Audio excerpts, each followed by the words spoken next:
Hello friends, today's class is very simple words and very important words. We cannot but eat rice. আমরা ভাত না খেয়ে পারি না।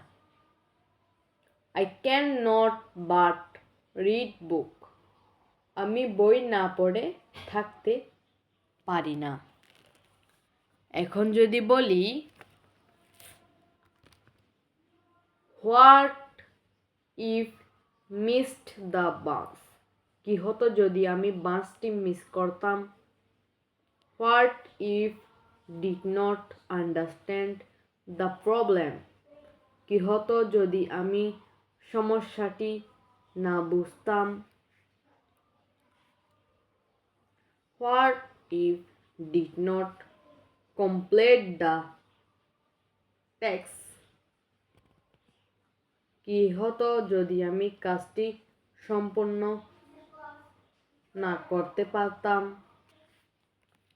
Bye guys.